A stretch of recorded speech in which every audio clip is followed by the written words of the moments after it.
Proudly broadcasting from the Richard Philip Cavallero Studio. WRHU. Hempstead. You've discovered A cornerstone of the Lawrence Herbert School of Communication. WRHU. Get ready, Hofstra fans, because Hofstra Pride Sports are finally back. After a year filled with uncertainty, the spring sports are ready to take the field and the diamond once more. This spring, we will see the return of softball, baseball, Line drive, and it is over the head of Masters into left field for a base hit.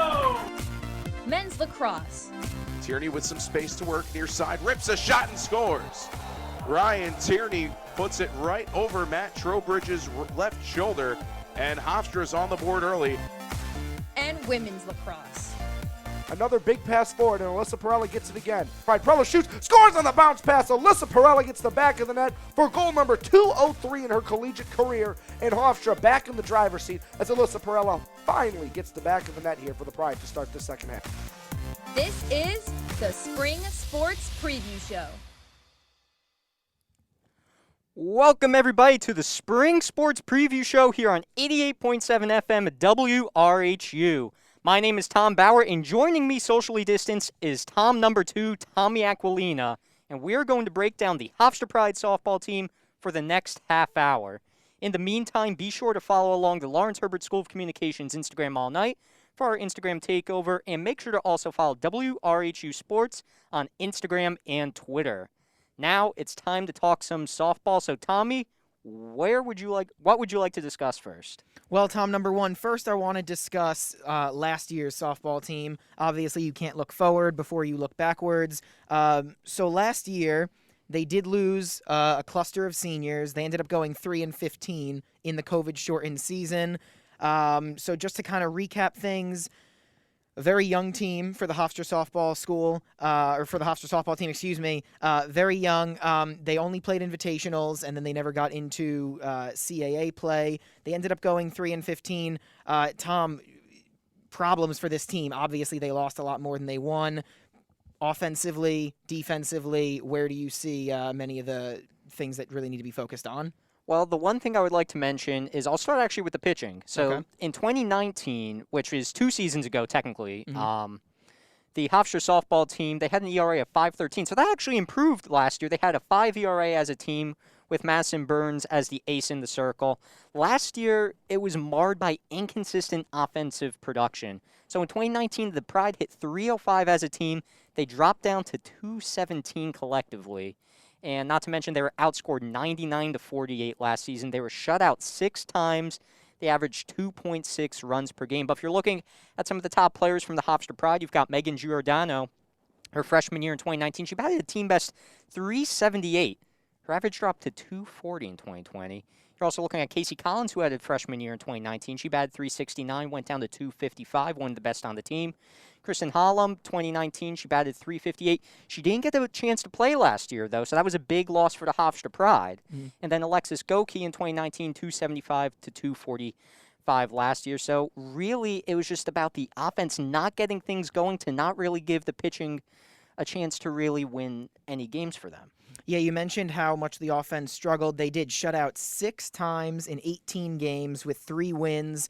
They were more likely to get shut out than win the game. That's obviously not what you want. They did have a very young team. Kristen Hallam, one of the older players on the team, she missed the season. 8 freshmen last year, 8 sophomores as well for the Pride. You mentioned Megan Giordano. She was a sophomore, struggled offensively.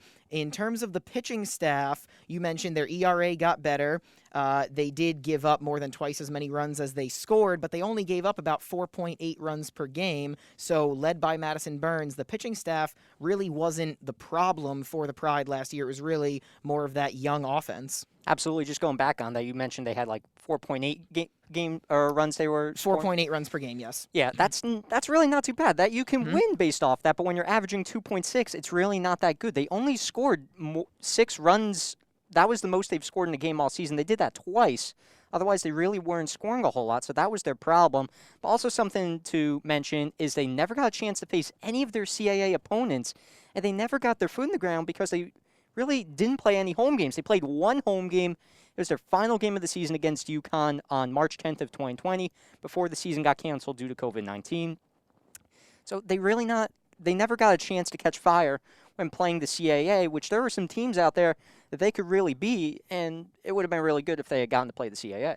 Yeah, it absolutely would have been. Now you're looking at a team that hasn't played any CAA games in over a calendar year, or really about 2, and they did in 2019 play better before they got into conference play. Of course, we don't know what would have happened last year. They could have been able to potentially switch that. They did have a very young team, so they got some experience in all of the invitationals they were playing in, but then they just didn't get to the CAA play, and we couldn't really learn what this team could do against their peers.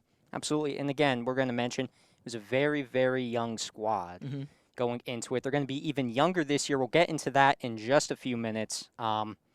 Again, a young squad. They couldn't find the pieces to the puzzle together. Again, they really never got an opportunity. And again, you mentioned they never played the CAA opponents. They're going to become familiar with 3 opponents this season, become very familiar with them because that's who they're going to be playing in their 18 games during CAA play this year. But we will get to that in just a few minutes because right now we are going to send it to a sports update with Sam Yarnell.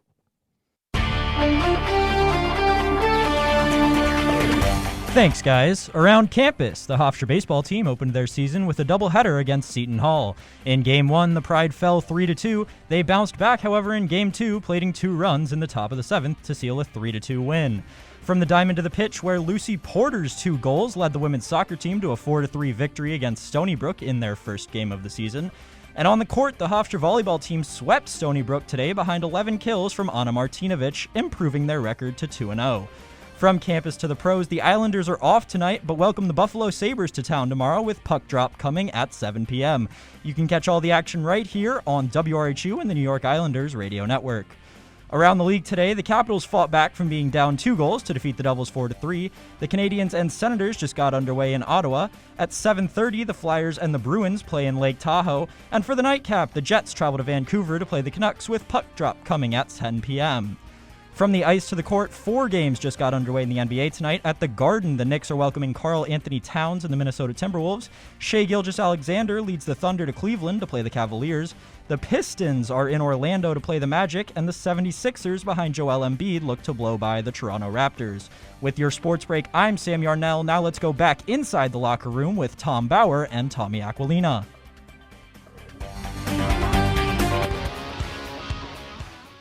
Hey, this is Chris King, radio play-by-play voice of the New York Islanders. And away goes Barzal, 2-on-1. Matt Barzal down the right with Anders Lee down the left. Barzal to Lee, shoots and scores! The captain buries it with under 3 minutes to go. It is 2-1 Islanders! You're listening to The Locker Room on your home for Hofstra Pride Sports, 88.7 FM, WRHU. And welcome back inside our WRHU studios. Tommy Aquilina along with a socially distanced Tom Bauer. We are talking about softball here for the Spring Sports Preview Show here on 88.7 FM WRHU. And now, Tom, what we want to do is play an interview. I was able to speak with Megan Giordano a few days ago, junior infielder for Hofstra University. You mentioned how well she played as a freshman. Last year, her numbers dipped a little bit. She can play third base, second base, shortstop, so I spoke to her about that and much more a few days ago. Hello, I'm Tommy Aquilina here with Megan Giordano, junior player for the Hofstra softball team. Megan, first off, how are you? I'm good. How are you? Thanks for having me. I'm all right. Thank you for being here. The first question I wanted to ask you is, what is your team looking forward to most about this upcoming season?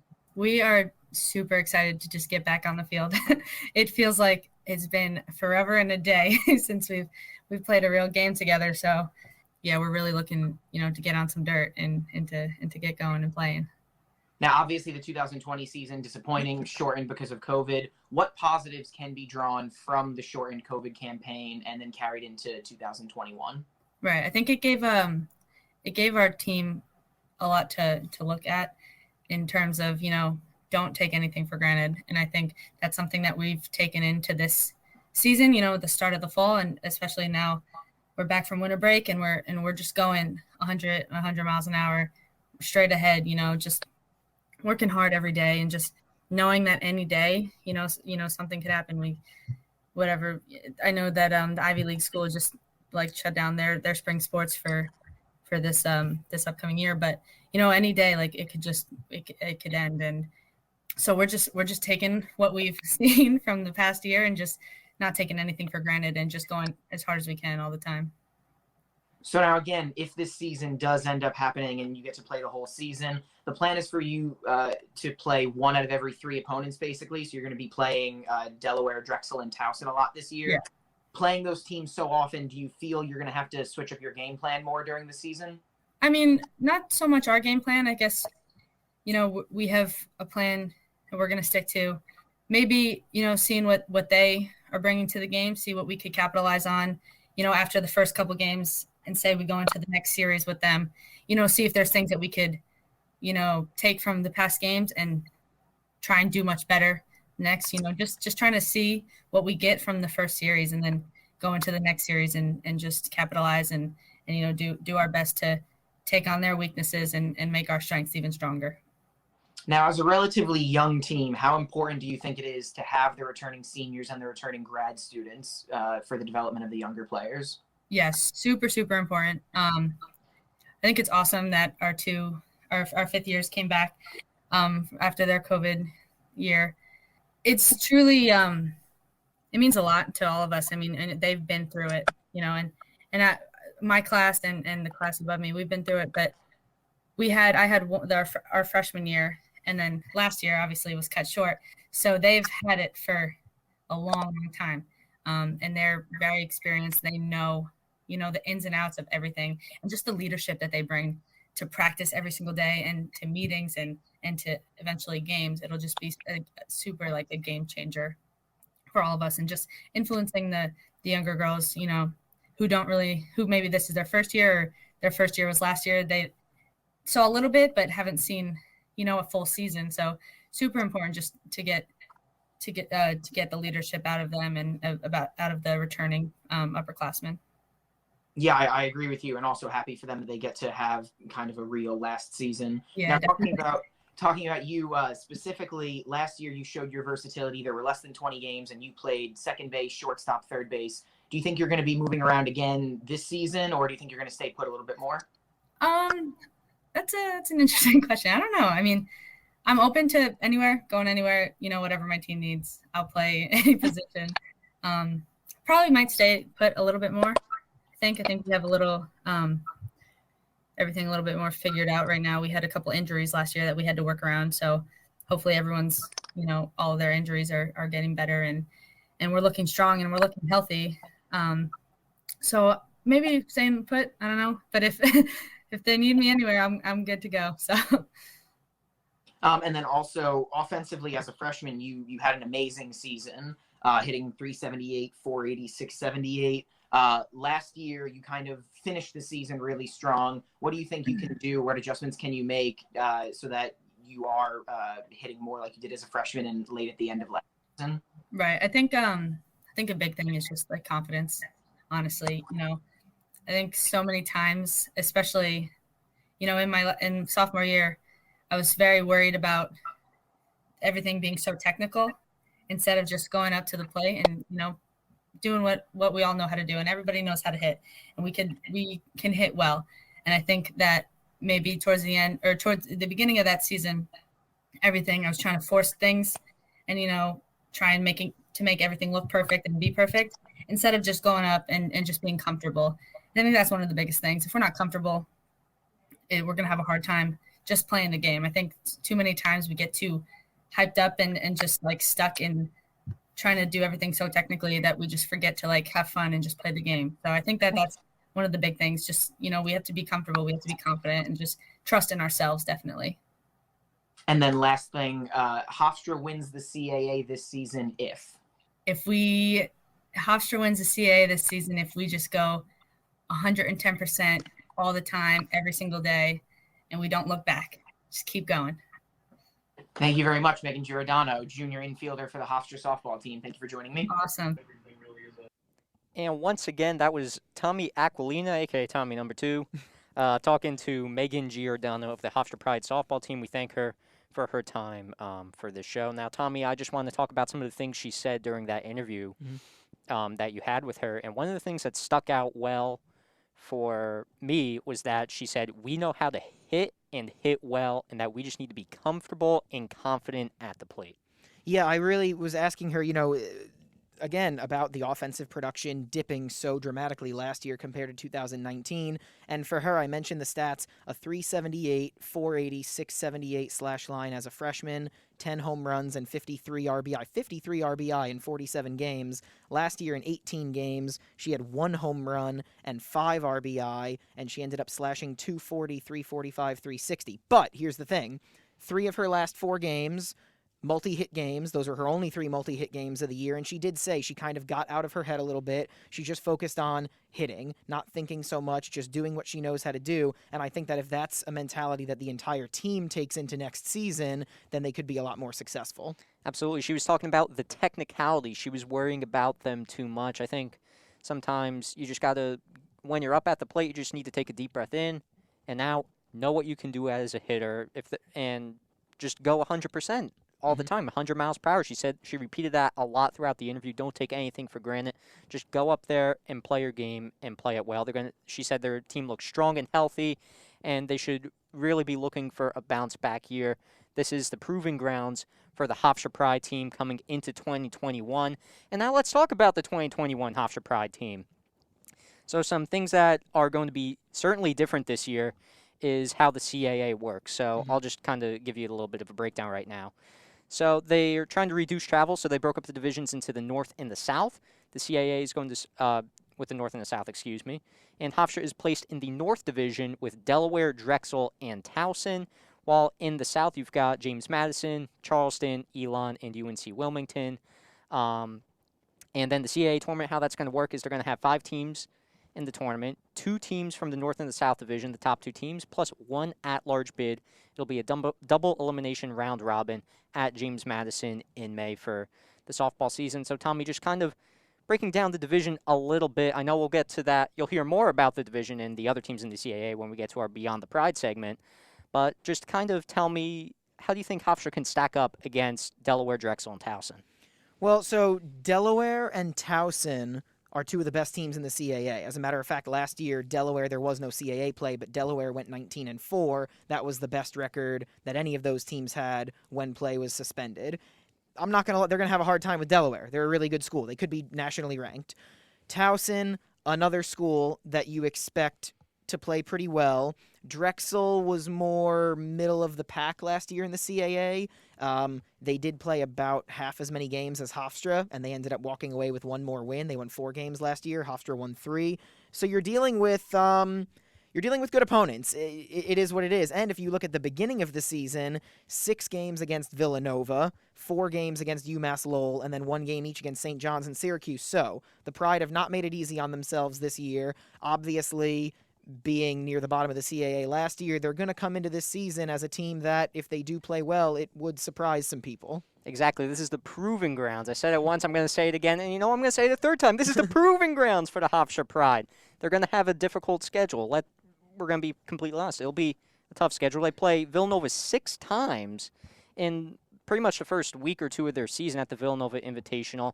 They'll be back at home when they get into CAA play, where they'll face Delaware, Drexel, and Towson 6 times to make up the 18 games in the CAA. But something that is going to stick with the Hofstra Pride is they're going to become familiar with their opponents for sure over the course of the season. They're playing more CAA games, or they're playing the same teams in the CAA more than ever. They usually only play them, I think, 3 times a season, usually either home or away. Now there's a home and an away series against Delaware, Drexel, and Towson.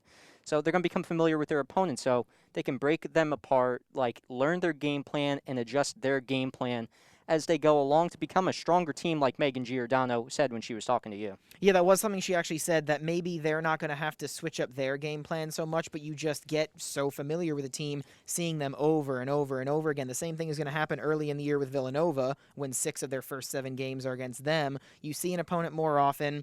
Not only do you become more familiar with them, it generally benefits the hitters, the more they get to see pitchers. And again, for those that are unaware, there's a lot less players on a team that pitch for softball than for baseball. So that could be something that really helps out the Hofstra Pride. You're going to be getting Kristen Hallam back. Hopefully Megan Giordano can carry her hot streak from the end of last season into this season. And if Hofstra's able to put some runs on the board, we mentioned their pitching staff really not that bad. Maybe this is a team that surprises some people. Yeah, exactly. So if you're scoring, it was 2.6 runs per game they're averaging last season. You just got to get that number up, because then you can beat any opponent no matter who they're throwing at you. And again, you said they're going to be facing a lot of pitchers the same times. So you know what? You become familiar with the pitcher. You'll learn their windup. You learn all their mechanics. They're going to become much better players that way. And you just pretty much got the whole core of the team from 2020 returning this year. You mentioned Megan Giordano and Kristen Hallam. You've got Casey Collins returning. Madison Burns will be the ace in the circle. Pretty much everybody will be there. They're going to have senior leadership, but they also still are a very young team. They got a lot of freshmen coming in that will hope to make a difference on this team that will hopefully reach the CAA tournament. Yeah, Jay Miller is definitely going to have his work cut out for him. Again, we mentioned how difficult the schedule is going to be. We mentioned that Towson and Delaware are two of the better teams in the CAA. It's certainly not going to be a cakewalk, but again, if they can get their offense back on track, then that would totally change things and really make this a different team than it was last year. When you're only scoring under 3 runs per game, it really just kneecaps your ability to compete in any games, because your pitchers have to be so perfect. The minute a run or two gets scored, you're already in trouble, because your whole offensive output is basically just trying to match that right there. So this is a team that I think their success is going to start and end with their offense. Yes, and now kind of moving into the entire picture, can they make the CAA tournament, and can they make a dent in the CAA? So I'll start first. So Hofstra, they're projected last in their division with Delaware, Drexel, and Towson in that order respectively. But you know what? Again, Delaware, they'll be the toughest opponent for sure. They went 19-4 last season. Very difficult to overcome. Again, they get to see them 6 times, so hopefully they can squeak out some wins against them. And then Drexel and Towson, I think it's a fair game either way you look at it. I think hopefully they'll be able to split the numbers with them, and then hopefully they'll be pushing for their North Division title come the end of the season. So can they make the CAA tournament? Absolutely. This is the proving grounds for them. They know they need to step up from last season. They're going to be scoring more runs, that's for sure. They'll be pitching well with Madison Burns leading them in the circle. Yes, they can make the CAA tournament. I think they can make the CAA tournament. I think one thing that might help them is that early on in the year, it's going to be the most difficult that it's going to be for them. They're going to play Villanova 6 times again in their first 7 games, and then their first divisional series of the year when we get to CAA play is against Delaware. So again, the more experience you accumulate and get under your belt, if you can move forward and take that and build off of that, you could have a team that at the end of the season is playing pretty good softball if they can get some wins, even, eke out a win or 2 against Delaware. Also, you're playing teams so many times. The law of averages said you should come out with a win or 2. So a break goes their way. I mean, look, nobody in Vegas is going to be betting on a 3-15 team to make, the CAA tournament. But again, if some breaks go their way and they go back to playing the way they did more so in 2019 when they were a pretty respectable team, yes, I think this is a team that can make the CAA tournament, most likely as the at-large bid. And you said it, they will go through adversity, especially in the beginning of the schedule. Then once they get to CAA play, anything can happen. Speaking of the CAA, we're going to go to our Beyond the Pride feature, put together by Will Thompson, Jacob Gerbman, Lucas Pino, and Brandon Gambeski. They'll be exploring the other teams in the CAA for this softball season. At last, Hofstra softball has finally returned to the diamond, looking to improve after a rebuilding year in 2020. However, the competition in the CAA conference is as stiff as ever, which will make returning to prominence no easy task for the Pride. The Pride, as part of the CAA North Division, will only play against Drexel, Delaware, and Towson in conference play. The Fightin' Blue Hens of Delaware were far and away the best team in the conference last season, going a blistering 19-4 before the season shut down and ended the year on a 7-game winning streak, including wins over UConn, Boston College, and Georgetown. The secret to Delaware's success last season was their pitching staff. who posted a 2.16 ERA as a team, which led the CAA by a wide margin. Staff ace Emily Winburn is back for her sophomore season after posting a terrific 1.93 ERA in 58 innings pitched. Junior Kaylee Christian also returns after putting up a 2.25 ERA in 37 innings a year ago. The dynamic duo of Winburn and Kaylee should make the Fightin' Blue Hens one of the best pitching staffs in the conference once again. While Delaware's starting rotation led the way in 2020, their great lineup should also not go unnoticed, ranking first in the CAA in hits and second in home runs, runs scored, and on-base percentage. They were led by junior Brooke Glandon, who finished fourth in the conference in batting average, hitting .457 with 4 home runs and 24 RBIs. With the key pieces of Delaware's 19-4 season returning, they should be near the top of the CAA once again. While the North Division has a pretty clear favorite in Delaware, the rest of the division is not as clear-cut. While the Towson Tigers had a solid 2020 campaign, going 8-7, their roster will look a lot different this season. The Tigers only have 2 seniors on their entire roster and graduated Julia Harrington-Smith, who led the team in almost every offensive category. Towson will rely on sophomore outfielder Lauren Ringheiser and junior Nicole Kidweiler to take a step forward offensively to help the young Tigers compete. Deep, and this should do it. And the runner comes home, and that is the ball game. Towson walks off 3-2 as Ringheiser scores it off the sac fly from Madison Wilson. The Tigers victorious over Stony Brook in extras, 3-2.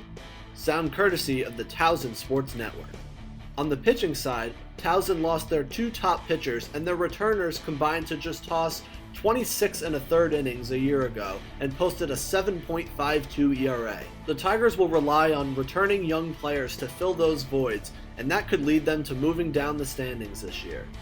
Unlike their CAA counterparts, the Drexel Dragons only played 9 games in 2020, and after a rough 1-5 start to the season, went on a 3-game winning streak to finish the year. The Dragons' offense was carried by star infielder Linda Rush, who returns for her senior season in 2021. In 9 games, Rush hit .500 with 4 home runs, and now in a full season, she could put up some staggering offensive numbers. 2-1 pitch from Rudy's going to be hit well to right center field, and that one is out of here. 3-run, home run, Linda Rush, her second of the tournament. And it's now 5-0 Drexel. Sound courtesy of CAA TV. The team's offense as a whole should be near the top of the conference once again after finishing second in the CAA in batting average and on-base percentage, and third in slugging percentage. The CAA is as tough as ever in 2021, and Delaware is looking like they will contend for the conference title. However, Towson and Drexel both have plenty of question marks that could give the Hofstra Pride the opportunity to improve over last season's 3-15 record. For WRHU Sports, I'm Will Thompson. And that was our BTP package. Thank you once again to Will, Jacob, Lucas, and Brendan. And thank you for listening to our softball half hour of the Spring Sports Preview Show. A lot of thanks to go around. The show is being produced by Kayla Mckechnie. Updates were done by Sam Yarnell. Engineering and pushing all the right buttons was Ed Mabeza. And again, the BTP package was made by Will Thompson, Jacob Gerbman, Lucas Pino, and Brendan Gambeski. Thank you to everyone who was involved in this. And thank you to my co-host, Tom number 1, Tom Bauer. Coming up on the Spring Sports Preview Show, we have men's lacrosse, women's lacrosse, but the next half hour will be the baseball half hour. So stay tuned for that with Eddie Gardner and Tyler Martineau.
Hello, everyone. I'm Tyler Martineau with Eddie Gardner as we get going with the baseball part of our locker room preview show here on 88.7 WRHU FM.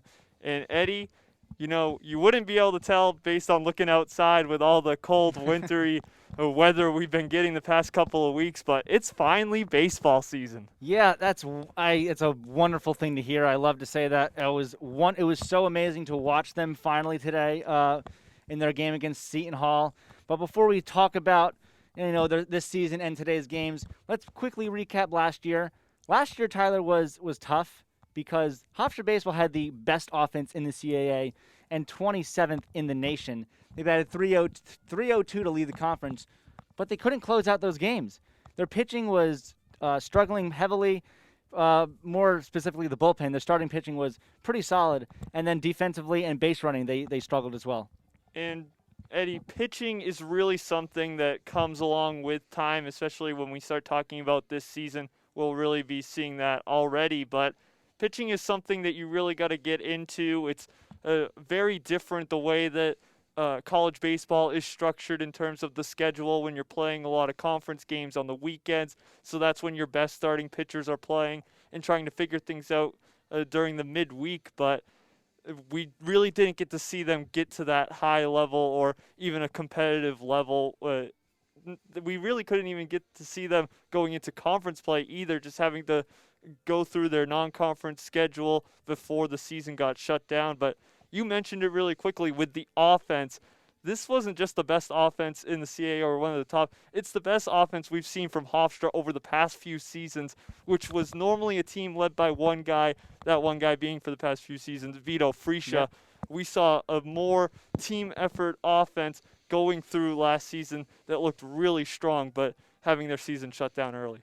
Yeah, losing Vito Friscia, who was their number one hitter the last previous 4 seasons, they didn't care. Austin Gauthier really stepped up, was second in the league, and with a .411 batting average. .411. I mean, and his on-base percentage was also through the roof there.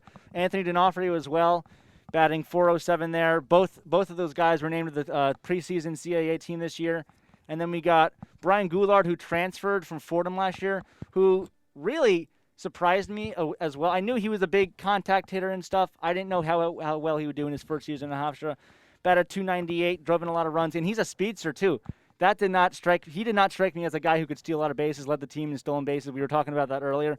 And they also hit in the clutch too. There were a lot of games last year where they were down big late in the game, and they came back against good teams like New Mexico and Purdue and Nebraska. But unfortunately, the bullpen really let them down last year. They had an ERA, and the starter's ERA was just above 3, bullpen ERA above 7. That was the big difference. And also defensively, they made a lot of errors last year. You talked about it. A lot of clutch hitting and a lot of high-scoring games for them. And it was just unfortunate, with the 4-10 record, it was just that pitching, especially late in games, that couldn't close it out and hold on to the wins. But looking back at the players that are coming back, especially from the starting lineup, with the eligibility being different this season where some players can choose to use last year as a redshirt year and be able to come back. We're seeing bloated rosters throughout the country, and especially with Hofstra this year having over 45 players on their roster when they normally have around 35. But still, with the starting lineup, the starting core, a few of them you've already mentioned, they're getting most of their starting 9 that played a lot of the games last year, and that should be great to be able to build off of the offense that they had in the last season and continue where they left off last year. And one thing I want to mention, you mentioned earlier how we didn't really get to see him make that run last year, even though they struggled into CAA play. Who knows what could have happened? They could have gotten it together because we saw the year prior they made a great, really impressive run after starting the year off pretty tough, and they got within 500. They just missed out in the CAA tournament. They could have, with this offense they had last year, they really could have done that again. They could have had their pitching come together, especially in the CAA. It really stinks that the COVID shut them down because they got a really, really good win in their home opener, their last game of the season, and then right after that, season was over.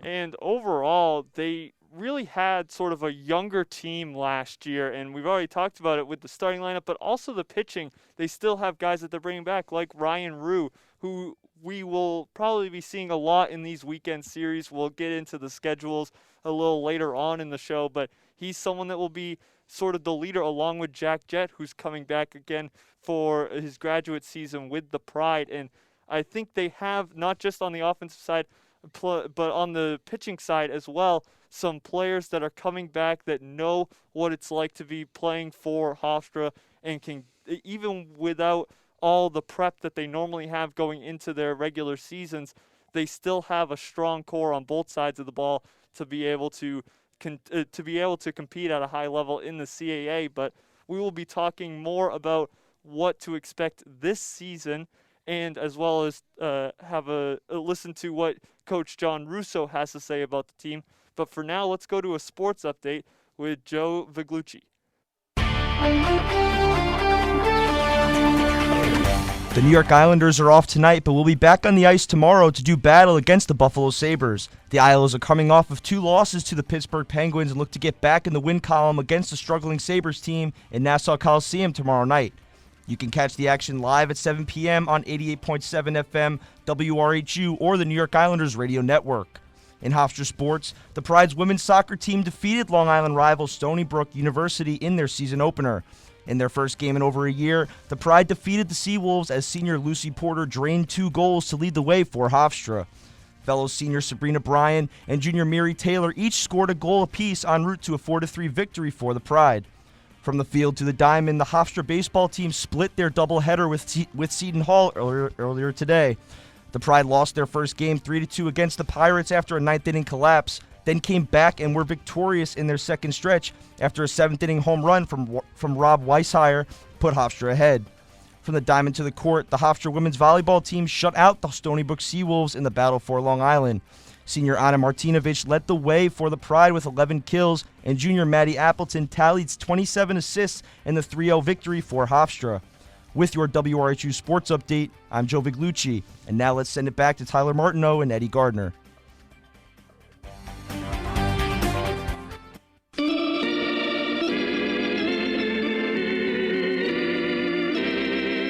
Hi, everybody. This is Michael Kay of 1050 ESPN and the television voice of the New York Yankees. Driven deep to right field. There it goes. See ya. Grand slam. Alex Rodriguez. You're listening to The Locker Room on your one and only home for Hofstra Sports. 88.7 FM WRHU. Welcome back to the Spring Sports Preview Show. We're talking about the Hofstra baseball team. Eddie Gardner and Tyler Martineau with you right now for this half hour. And coming up, we're going to play you a little interview with head coach John Russo, who'll be coming into his 10th season as head coach, Tyler. That's a pretty big milestone, if you ask me. Yeah, it really is, and it's always great to be able to talk to him, especially around this time of the year. You know, when I started talking to him, he said it's great to have this interview because it means that baseball's back, and so let's get into what he had to say. Tyler Martineau of WRHU here with Hofstra Baseball head coach John Russo. Coach, thank you so much for taking the time. I always enjoy it. I look forward to it. It means the season's starting. So just getting going, can you talk about how last year was for the team when you found out the season was canceled and then just getting ready up to this point, not really sure when things would start or what it would look like? Can you talk about what that was like for your team? You know, it was devastating, to be honest. You know, we had just had a meeting on Wednesday talking about, you know, leaving Friday morning for Florida for spring break.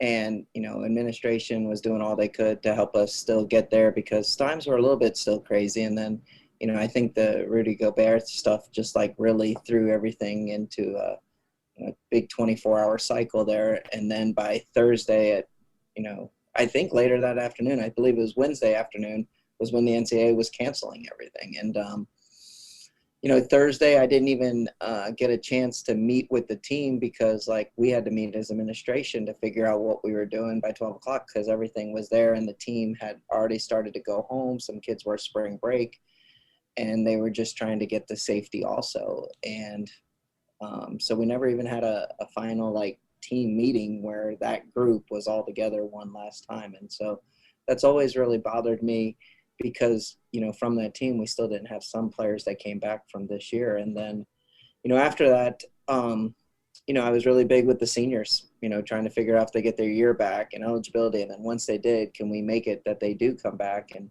it was a work in progress almost all summer, to be honest. And then we get back here in the fall and we were still shut down until maybe beginning of October we started, and we maybe got a good month and a half of practice. And, here we are, we got to February 1, we got to start where we usually start January 15th and opening weekend across the country right now. And, we're going to try to play, as much as possible, whenever possible, but just a little different. We're not going to travel near as much as what we had in the past. You guys had the opportunities normally to go down south playing in the warmer climates to start the season. What's it going to be like now when you're starting up more around here and then even having a lot more home games now? What is that like for the team? Besides COVID and everything changing, we needed to add the worst winter I've seen in 13 years here. It's really made everything confusion day to day. Schedule's been changing day to day. The other thing that happened last year before even going down to play Purdue in Florida, we got outside to practice 13 days. And we literally haven't taken a fly ball yet this year, and we haven't done a competition outside of a cage. When we do play, hopefully this Sunday, it'll be the first time outside for both teams, I would think. Most everybody's in the North playing the North teams, and nobody's been able to get out. So it's an even playing field in that aspect. But my guess and just my focus has been two things: pitching and defense. They travel. Pitching doesn't need a mound. It doesn't need fly balls. Doesn't need there. It can throw strikes at a high level in the bullpen gym. Can throw it in the cages. We have the bubble. We can play defense. We can field the baseball. We can handle it, go to the right base, make the right decisions. Just in my aspect is I think base running is going to be really bad to start the season for, everybody. A lot of bad reads, a lot of bad decisions. So that was stuff that we were practicing, just stuff that would be out of the ordinary because this season so far has been out of the ordinary. And, that's just, I had the kids have an open mind, be able to adjust every day. With testing now every week, there's going to become problems, I assume, at some point when you have a roster of 48 and, we're trying to figure out which pods would knock out what pods and who's the backup for that position for real. And just really tough. And now looking at the team and what you have going into this season, can you talk about what the pitching staff is going to look like? Obviously, that can change a lot throughout the season when you're in conference play and on the weekends. Can you talk about what your plan is so far going into the beginning of the season? I can. I just have random thoughts a lot, and one of them is everybody in the country is going to be the deepest they've ever been on the mound. Position players, and it has to be just because of roster sizes. Our roster is the biggest it's ever been. We have to find 9 players that are pretty good. We have to probably find 7 to 9 pitchers that are pretty good. Everybody just has big rosters right now. We're no different, so we're really deep on pitching. The bigger thing too is no midweeks this year for us, so then you don't have to worry about using pitching on Tuesday where you have to save some guys, maybe bring some guys' arms back. Now everybody's legitimately going to get either 6 to 7 days rest each week, which I think is going to improve, weekend competition.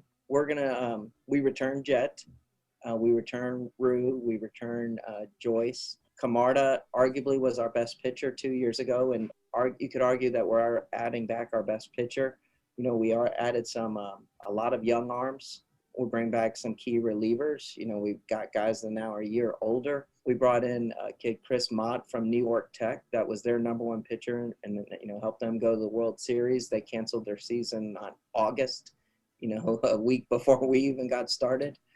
So just a lot has really happened to make us deep this year and across the staff. So it goes back to what I originally said, pitching, defense, because I expect in a lot of close games. I know our offense was really good last year. I just think it's going to change this year. Now, Coach, as we wrap up every interview the same way, we're giving you a statement here. Hofstra wins the CAA if? One of the things that I worked really hard for was, the 8 games. We're going to play Towson 8 games. We're going to play Delaware 8 games. We're going to play Northeastern 8 games. And at the end of those 8 games, you're going to know who the better team is. You win 5 out of 3, it's hard to beat somebody 5 times. And if you beat them 6 times, then you're definitely the better team. If you beat them 7 or 8 times, well, it wasn't even close. My biggest goal is, to win the Sunday games. It's going to be the team that wants it the most. And I think if after 6 weekends you look at our Sunday record and we're 4-2 or 5-1 or maybe 6-0, we'll really set ourselves up for the CAA. I think it's almost that easy. I think the first 3 games will be a battle and, maneuvers and matchups and everything. But I have a firm belief. I think that Sunday's game is going to be a lot about toughness. We can go 4-2, 5-1, 6-0. I think we'll make the tournament and have a great year. All right, Coach. Thank you so much for taking the time, and good luck this season. Back inside the spring preview edition of the Locker Room, Tyler Martineau and Eddie Gardner talking about the Hofstra baseball team here on 88.7 WRHU. And big thanks once again to Hofstra baseball head coach John Russo. And one of the things that really stood out to me was when he was talking about the deep rosters, Eddie, and how everyone is going to be deep. You and I were talking about it before the show. Like, Hofstra has 4 catchers on this roster, Yep. 2 that are really good starters already. So very deep, but it looks like that could really help them as well going into the season. Absolutely. And offensively, they're going to need a lot of guys because of all those double headers, pinch hitters, pinch runners, guys like that. But then especially it's going to help pitching and defensively. We can have defensive substitutions late in the game. You see that a lot in the major leagues. Guys sub in for defense to close out games. And then the bullpen, with all these games, all these double headers, you're going to have guys, pitching a lot more than they have in the past. And it's really, really big. This year, they added a lot of pitching depth. I saw a lot of freshmen coming in, a lot of transfers. 2 of them pitched today in their games against Seton Hall, and they were pretty impressive. But I think that depth is going to be really huge, and maybe that can help them get over the hump that they couldn't do last year, which is close games. And you look at how the schedule is made this season, the CAA has been split into the North and South Division. Hofstra in the North with Northeastern, Delaware, and Towson. So they're going to have to play every team 8 times in their division. And you talked about it already with these doubleheaders. You're getting at least 1 doubleheader every single weekend. You're playing 4 games in 3 days against teams that you'll be seeing again a couple weeks later, teams that you've been seeing a lot over the past few years. But you're right, it really comes down to the pitching, and that really helps when you have these deep rosters and bring back a lot of players. And when you look at what it's going to look like when normally you're playing 3 games in 3 days against these top teams and you're playing 1 game in the middle of the week, now you have these 4 games crammed against each other, and you really got to figure out who's going to be pitching these games. If you're going into extra innings on the first game of Saturday, that's really going to mess things up. So I think with these deep rosters, that can really help out. Well, these teams are going to get to know each other very, very well. It's going to be tough because you'll be seeing a pitcher a lot, more than you see. You can get to know him. So I think that's where that depth comes in handy. You can have another guy who come in who this team may not know so well. In addition to the CAA teams, they'll be playing. Hofstra's going to be playing Seton Hall. They played Seton Hall today. They'll be playing LaSalle, who swept Hofstra last year in a tough series. Villanova, Sacred Heart, Rhode Island, Fordham, and St. John's. And today, Hofstra opened their season with a doubleheader against Seton Hall. And I got to say, they really should have swept that doubleheader. They split it. They had same thing, deja vu in Game 1. Defense and the pitching really hurt them in Game 1 today. Yeah, it was those 2 errors at the end of the game, especially that wild pitch driving home the winning run for Seton Hall for Hofstra to lose that first game. But, I've talked to you about it already, that you look at the circumstances going into this. Coach Russo already talked about that they hadn't even seen a fly ball yet this year. When was the last time they were even able to go out on the field? They're in these pods, as he was talking about, so they're not even really practicing as a whole team. You can't get all 48 guys out there practicing together. So this is the first time they're out there playing together. They don't have chances up here in the Northeast with a foot of snow every other day over here to be able to go play out on the baseball field. And then having their games canceled and trying to figure out who they're going to be playing. They get these games up against Seton Hall here. and then just able to fight, able to hold the lead for most of that first game and then losing, and then going on to that second game against Seton Hall, much better. We saw Jimmy Joyce and Ryan Rue pitching in that game, two of the veterans on this team who will definitely be seeing a lot more time on the mound as we go on throughout the season. And Jimmy Joyce was someone who played a little bit of outfield as well as pitched his a couple of seasons ago, and then last year making the transition just to pitch for Hofstra. So I think that first game was really tough, trying to iron out the kinks, if you will, and just overall it's going to be, as Coach mentioned, it's going to come down to these how well you field, how well you do base running, how well you pitch, because even across the country, if you're watching the first couple of games of the college baseball season, this is happening at the top ranks all the way down through. So these are sort of the areas that are going to come along and progress as the season moves forward. One thing that was really interesting to see today in their doubleheader was Jimmy Joyce getting the start in the second game, and then they didn't go to a bullpen. They went to arguably their best starting pitcher, Ryan Rue, to close out the game. That really helped them. That's really the reason why why they won the game, because it was such a close. It was 2-1 most of the game, and that could be something we see a lot this year, especially with the doubleheaders. I know they have a deep pitching roster with guys like Brad Camarda, who Russo said was the best pitcher in 2018, but we could be seeing a lot more of these starting pitchers like Ryan Rue, Joyce, and Jack Jett coming in relief, which I think could help them, but also a lot of innings, it could eat up their arm a little bit. Yeah, I really don't think this is sustainable. It makes sense why Joyce and Rue are coming in the second game of the season. Their next game is against LaSalle on February the 26th. That's next Friday. So you definitely want to get all your pitchers out now. So I really think that's why we saw Rue and Joyce in the same game. But when you're coming down and you're playing 4 games in 3 days, I think Camarda, Jett, Rue, Joyce, the 4 that he mentioned, at least to start conference play, they will be the 4 starters that we'll probably be seeing. And then having those younger guys kind of fill out the bullpen and maybe even step into the starting rotation.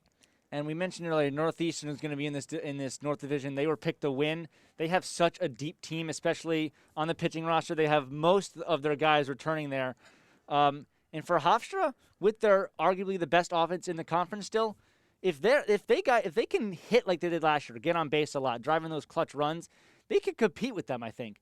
It's just obviously, like I said, it's going to come down to the late innings. What can they do in the bullpen? Can they make the plays that they need to make? Yeah, we were talking about this before the show. Like, how many games do you think they would really need to win because each division is bringing 2 of their top teams and then 2 at-large teams out of the entire conference. So really, it's trying to get up to that top spot or even the second spot.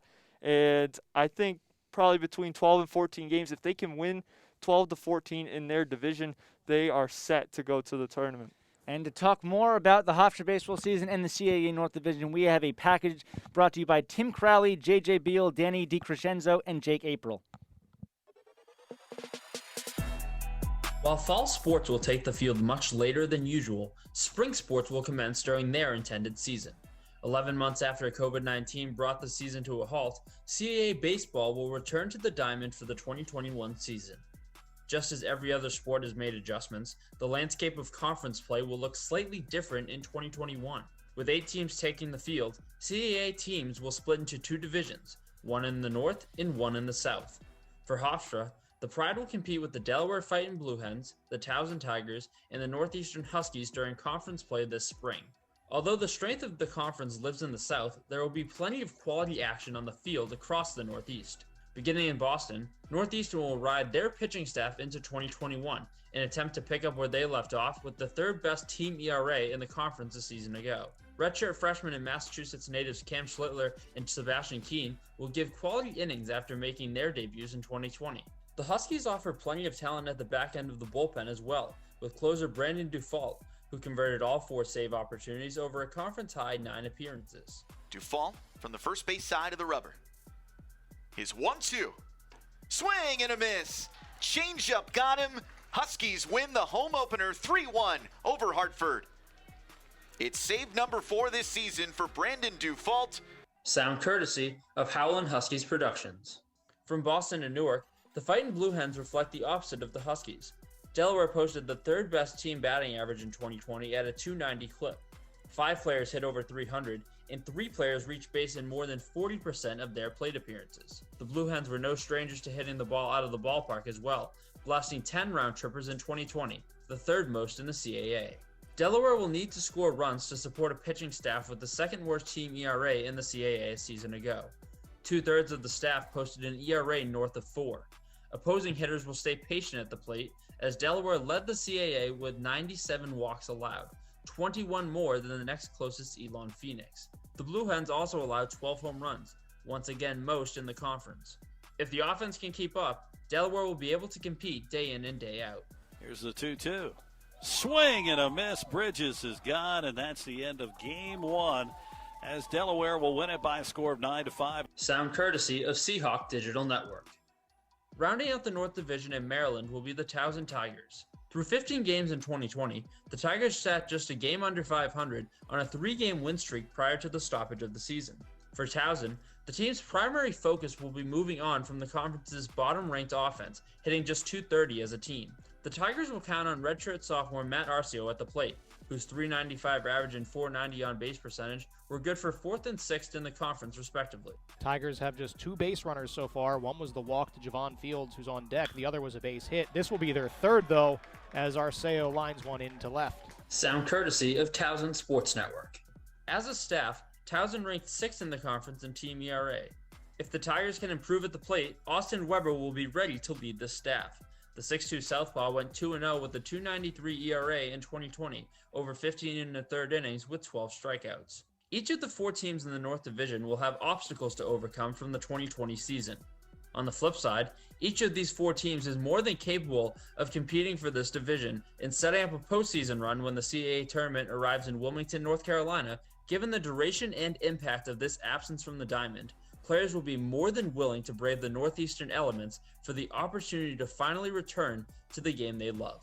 For WRHU Sports, I'm Tim Crowley.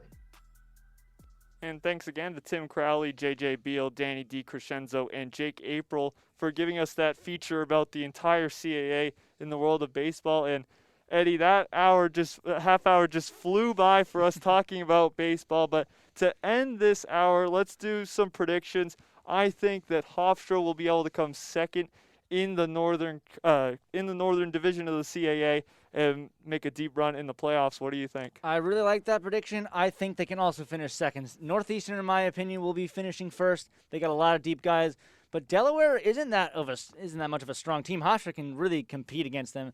I think they'll also finish second.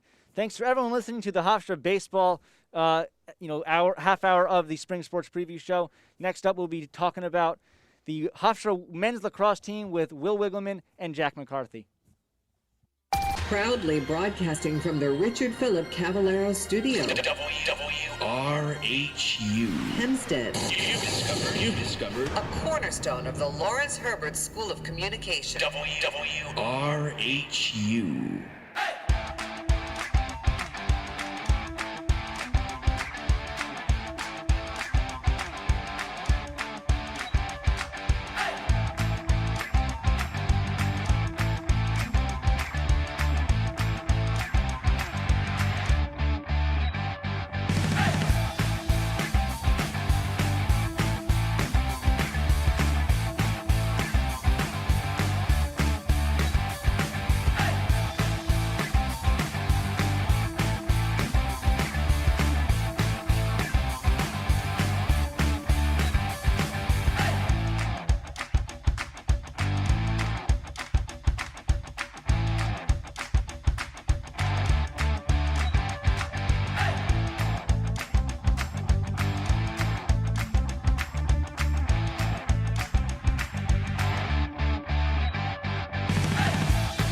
Welcome to the men's lacrosse half hour of the Spring Sports Preview Show. I'm Jack McCarthy. Sitting alongside me is Will Wiggleman. And remember, follow WRHU Sports on Instagram and Twitter to get all content from tonight. Will, how you feeling tonight? I'm feeling great. I'm so glad that we can finally talk about these spring sports. They're finally back. I mean, the winter sports were great. We're having fun. We're enjoying them. But all the spring sports, the fall sports, all the sports going on at the same time, that's exactly what we need. Well, right now it's like, oh, we didn't get the fall. We had a little bit of weird winter. Now we're getting the spring sports, and they are right where they should be, in the cold, in February, March, April, all those spring sports months. And we got to talk about men's lacrosse, and it's been a cold start to their season with a lot of 30-degree games. It has been, but, that's what you get when you're up here in New York. We get a lot of cold weather, a lot of snow, but they've been able to handle the elements pretty well. They had a decent first couple games. They lost their first game to St. John's, and then they won against Sacred Heart yesterday. Well, let's not get too ahead of ourselves. That's coming later when we're going to talk about the upcoming season. Let's start with how they went last year. They had a few big games in their season before it got postponed due to COVID. The big one being Michigan, that opening 12-9 win at home.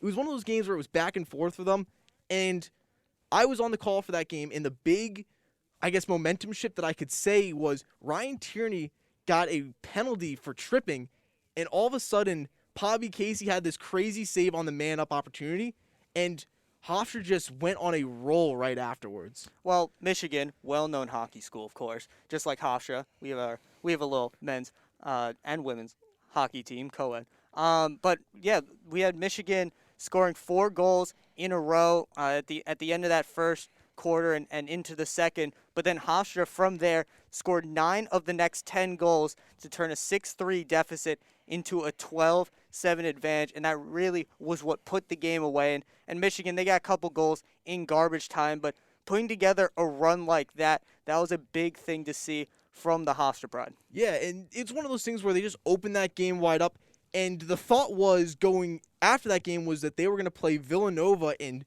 be really steamrolling. It was a game they had trouble in the previous season. They ended up losing it. It was one of those games that they lost Dylan McIntosh right beforehand. He had a lower body injury in a practice right before the game. And you can kind of notice that they really miss him. That team really relies on Ryan Tierney, as we know. But when he doesn't have that supporting cast, you can tell that sometimes they get a little bit thrown off. But you saw the Pride in that game. They fought hard. They kept that game close, especially towards the end. They were down a few goals towards the end, but they didn't stop fighting. They scored 3 of the last 5 goals of the game, and they were able to keep it close. They were able to keep it a 2-goal game, but I think that was a well-played game by the Hofstra Pride, especially considering, like you said, no Dylan McIntosh. Well, and you talk about keeping games close. After they lost to Stony Brook 14-11 and then beat Long Island University 14-6, they went to Columbus, Ohio to play the mighty Ohio State, who was ranked 18 at the time of their game. They went down 8-3 early in that first half, and then all of a sudden they went into the locker room down. Our head coach Seth Tierney rallied the troops, and they won both the third and fourth quarter. Still lost the game, but they kept it close against a tough team.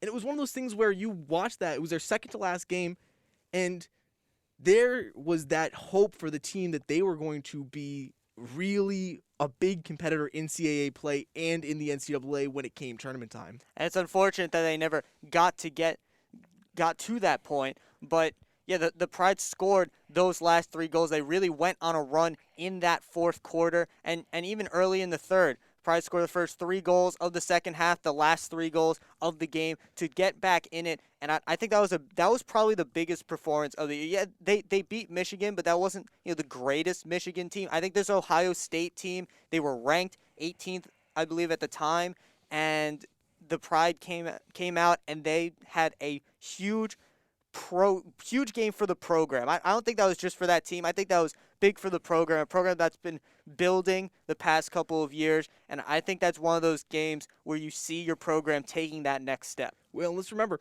that game only Ryan Tierney scored 1 goal. It was the supporting cast that helped that comeback come into fruition and be so successful. And just before we kind of cut to this sports break with Luis Grasso, quickly touch on that St. John's game, the last game of the season for them. Over the summer, Bobby Casey said, hey, that was the last game we knew that we were going to play as stuff was getting canceled due to COVID.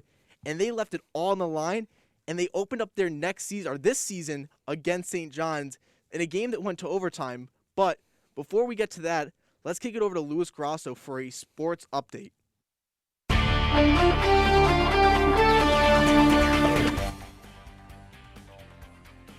Night, as they will be hosting the Buffalo Sabres at 7 p.m.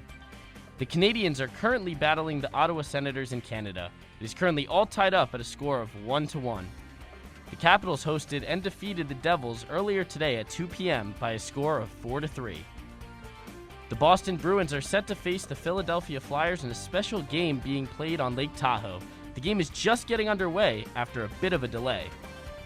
Finally, the Jets look to bounce back from a loss as they travel to face the Canucks in the final NHL game of the night at 10 p.m. The Hofstra men's lacrosse team is coming off their first win of the season against Sacred Heart by a score of 13-6. They face Stony Brook on Saturday, February 27th at 1 p.m. Staying in the CAA, the Delaware Blue Hens host St. Joseph's University on February 23rd at Delaware Stadium at 5 p.m.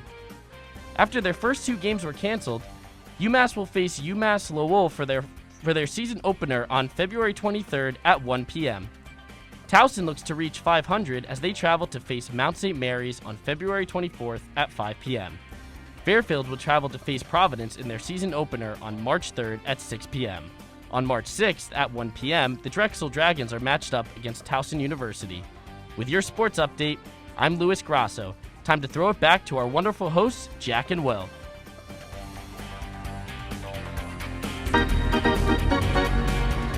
Batting eighth and playing shortstop, number 3, Bud Harrelson. Hi, this is Buddy Harrelson, two-time World Series champion with the New York Mets. And a fight breaks out. Pete Rose and Buddy Harrelson. Both clubs spill out of the dugouts. And you're listening to Locker Room on 88.7 FM WRHU.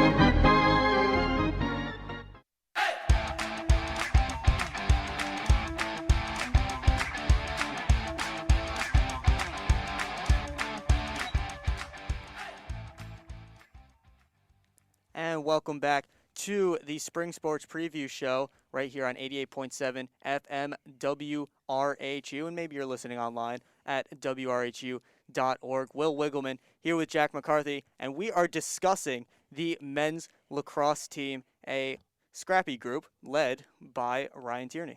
Yeah, Ryan Tierney's been the catalyst for this offense, and when he's there, they work like a doomsday clock. You never know when this offense is going to pop off and just start piling on the goals, especially with not only the offensive ability, but the playmaking. Over the last two seasons, we've seen his playmaking ability go through the roof as he's kind of become the full lacrosse player that they knew that he could be when they recruited him. Now, last season, Ryan Tierney was supposed to be Ryan Tierney's last year. Obviously, got cut short due to COVID, and he made the big decision to stay here this season and come back and get his last game, last season, last year, and his real senior day game, his last game. And Jack, I got a chance to catch up with Ryan Tierney last week. Let's take a listen.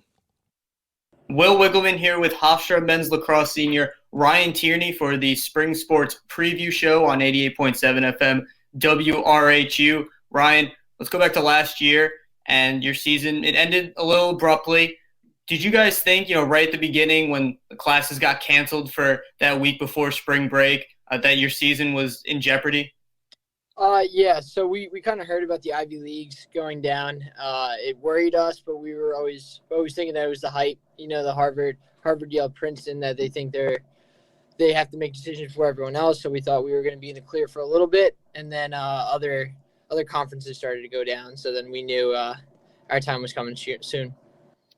And then, of course, you decided to come back, stay another year. Take me through that process of making that decision to come back to school for another year so you could play.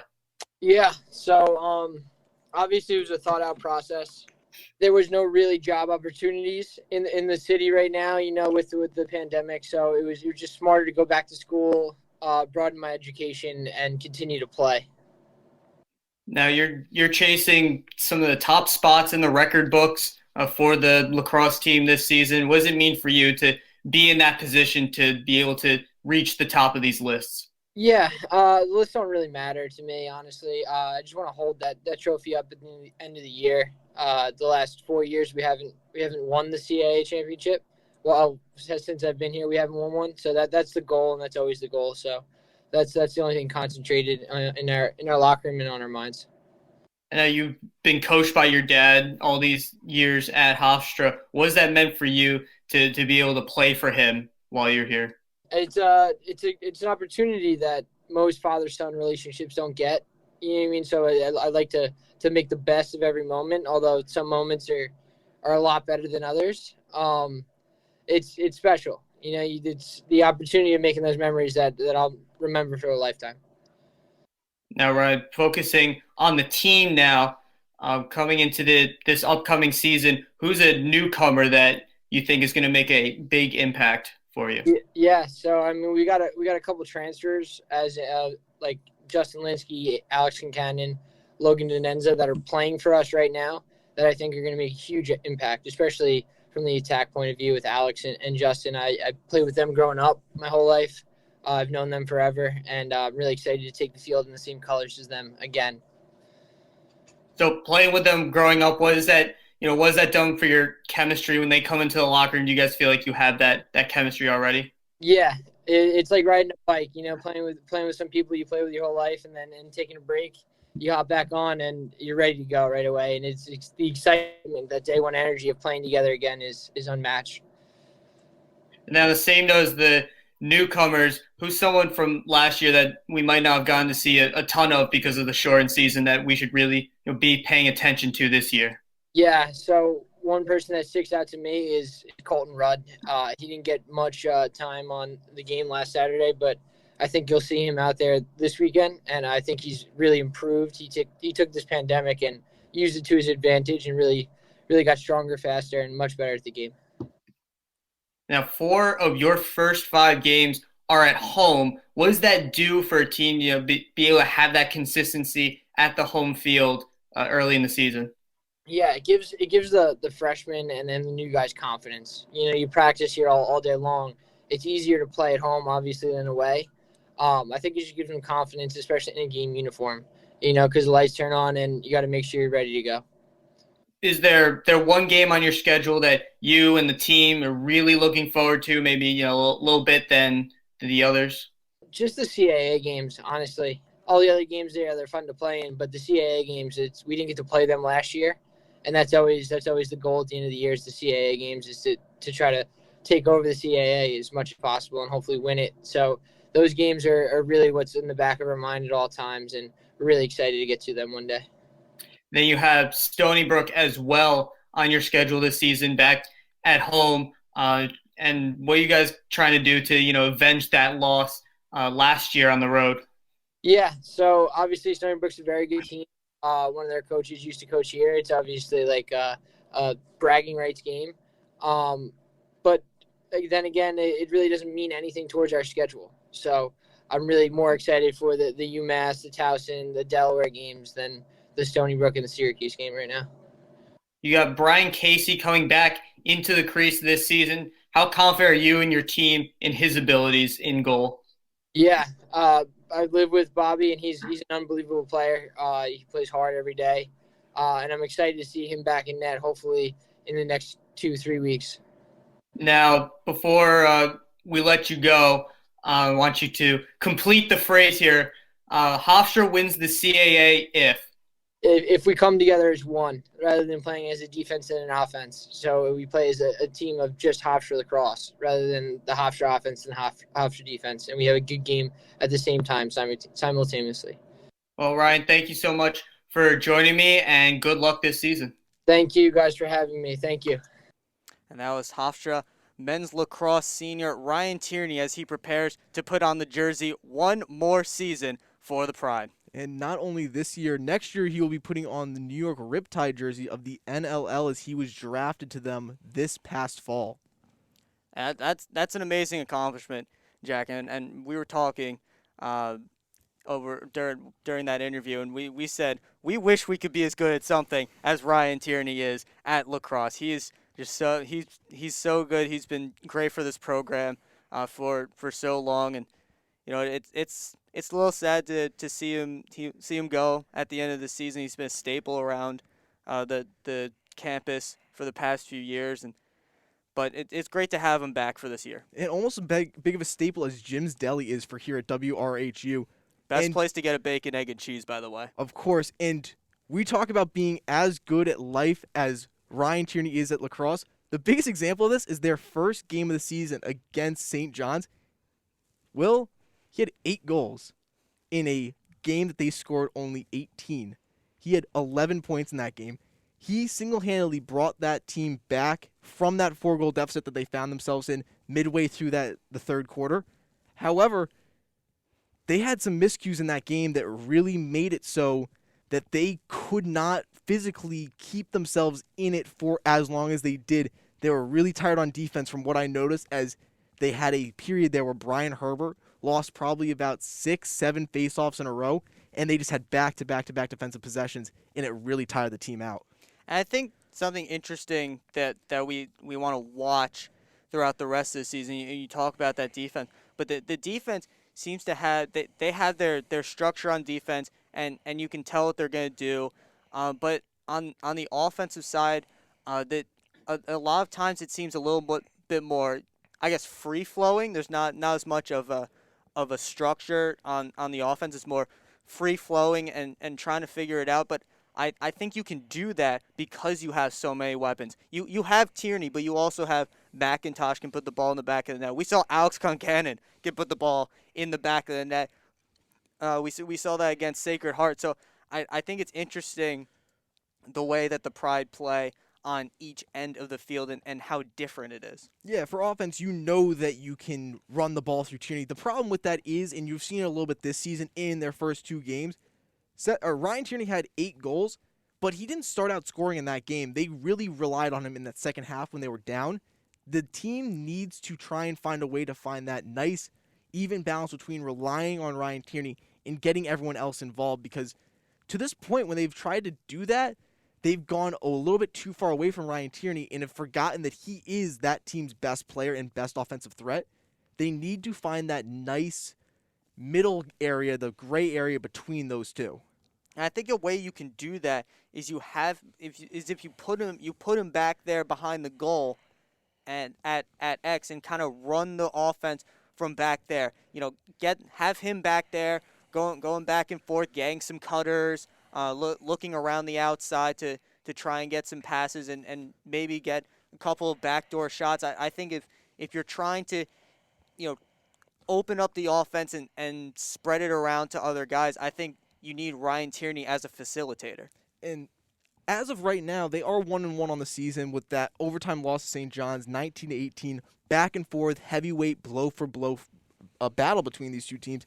And Sacred Heart yesterday, they were down at points in that game against a Sacred Heart team that they should be winning.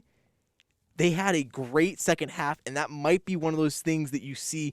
This team finally got the wake-up call that they are Hofstra. They know what they have. They need to keep up the pedal to the metal. And especially one thing that we can note as of right now, Bobby Casey, who's been that team's starting goalie, one of their rocks back there, got banged up right before the St. John's game, and they are playing their backup, Matt Grates. Yeah, Bobby Casey has been a very important part of this team after Jack Concannon left years ago. And he's been the guy in goal since then. So Gates has played pretty well. He's had a couple of good games, but I think that once Casey comes back, he'll get the crease back. But I think it's good to see Gates get him some game action right now. That's not the circumstances you want it to be, but I think it's good to get him some game action so that you can find that next guy in the crease. And right now, if you're Hofstra, you have your schedule laid out in front of you. You have games against UMass. You have games against Townsend, these CAA battles. But you have a game against Syracuse looming. That is a top 5 team in the nation. You need to be clicking on all cylinders. That's going to be the big game to circle. It's like the Ohio State game last year. This team that can get a win or at least a close game against these top-ranked opponents and maybe find themselves on that ranked list themselves for Inside Lacrosse or the coaches' polls. And it really makes a difference when you get to CAA conference play or Selection Sunday for getting these teams to the NCAA tournament. And that continues to build your program as well. You want, Hofstra is really trying to become a great lacrosse school. They've done it on the women's side. That's a great program over there, and they're continuing to build on the men's side to become that powerhouse in their conference. And I think wins against and close games against those top-ranked opponents, those huge national programs, are big steps towards that. And, Will, this team has the players and the game plan and the coaching staff to do it. It's all about just putting it together at the right time. They are looking to get these teams in a spot where they can win and make some noise within the national rankings, and especially the CAA, because you have some tough teams like UMass that you will be playing 2 times a year. That's exactly what they're going for. They're going to try and win that conference championship, and it will be important to see the Pride as they get going in this season a little more. But Jack, we have a nice little feature to listen to, done and voiced by our own Kyle Russo. The CAA is one of the most historically competitive conferences in the country for men's lacrosse, and this year will be no different. With 3 teams receiving votes in the Inside Lacrosse media poll, this season should be just as competitive as ever. So who are these other teams that Hofstra will likely be competing with intensely for the CAA crown? Let's introduce you to them. First off, we have preseason CAA favorite and number 14 ranked Massachusetts.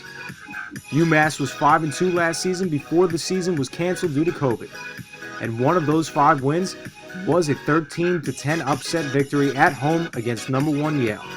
The Minutemen's potent offense is the main reason why this team is ranked so highly in preseason polls. That offense is led by senior attacker Chris Connolly. Prosick, skip pass across, and there's a man-up goal for the Minutemen. It's Chris Conley. Sound courtesy of LAC Sports Network. Connolly was the second ever UMass freshman to have a 50-point season, and he has not slowed down since. The 5'9 senior has a career average of 3.58 points per game over 38 contests. With Connolly leading the attack, the Minutemen are a serious threat to the CAA crown this spring. Next up, we have the reigning CAA champs, the Towson Tigers. Towson went winless in 6 games last year before the season was paused and really struggled. But after winning the CAA 2 years ago and with a strong returning class, the Tigers look primed to bounce back this season. Towson's offense is solid, but they use their stellar defense to grind out games and get them wins. This defense is led by preseason CAA Defensive Player of the Year, Kobe Smith. Brody McLean with it. Oh, he's across the field. Kobe Smith wide open, lets it fly and scores! Kobe Smith knocks it up 6-0, 13:54 to go. Sound courtesy of the Towson Tigers. Smith has racked up 78 ground balls and has caused 36 turnovers in his 3-year career thus far. With Smith being the defensive anchor, will Towson be able to make a serious run at the CAA title? The last team we will highlight is Delaware. The squad out of Newark, Delaware, finished last season 4-2 before the year was canceled, but were playing good defense. Delaware's strong defensive backbone backs up a really good offense, which is led by preseason CAA Offensive Player of the Year, Charlie Kitchen. Quick goal there by Kitchen. Near post. Little curl and then up over Vuitton's shoulder. Delaware looking to make a massive comeback here. Sound courtesy of the Lacrosse Exchange. In his 5th season with the Blue Hens, the graduate student is coming off a stellar season in which he totaled 27 points, finding the net 16 times and dishing out 11 assists in only 6 games. His 118 career goals is 6th all-time in Blue Hens history, and he will be looking to add to that tally this year. He also ranks in the top 10 in assists and points in Delaware history. It is safe to say that Kitchen is a Blue Hens legend, and a conference title in a year being affected by a global pandemic will only increase his legacy. The question is, though, are the Blue Hens strong enough as a complete team to take home the Colonial Conference title? Or will they falter in a year where, with so many uncertainties, almost anything can potentially happen? Hofstra has some serious competition in competing for the CAA throne, and even the other two teams, Fairfield and Drexel, are no pushovers. The amount of talent in this league is outstanding, and again, proves that the CAA is among the nation's best as a conference. Almost any team in this conference could take home the crown. If Hofstra wants to win the CAA title this year, they will have to bring their A game. Seth Tierney and company have their work cut out for them in the conference this year, but they are more than capable of taking care of business and winning the CAA. From WRHU Sports, I'm Kyle Russo. And a great feature from our own Kyle Russo. And Jack, I think it's time we ask the question, is Hofstra the team that can win the CAA this year? Yes, but the biggest thing is, after these first 2 games in the season, they need to wake up and get themselves as a well-oiled machine that we know they can. They have a lot of tough games going up, especially within the CAA. This team can do it. They have the players to do it. They have the coaching to do it. They have the system to do it. They need to have all the pieces gel and click together. I agree with you. I think the Pride have the opportunity to get it done this year, and if they can put it all together, I could see them making a run and winning the conference and getting into the NCAA tournament. But that's going to do it for the men's lacrosse portion of the Spring Sports Preview Show. Many thanks to go around. That feature was put together by Kyle Russo with help from Anthony Basha and Joseph Jarzenka. And our fantastic engineer tonight was Maddie Perkins. For my co-host, Jack McCarthy, I'm Will Wiggleman. Stay tuned for the Women's Lacrosse Half Hour with Andrew Bacigalupo and Jack Halstead coming up next on 88.7 FM WRHU.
Welcome to the women's lacrosse segment, the final segment here on the Spring Sports Preview Show.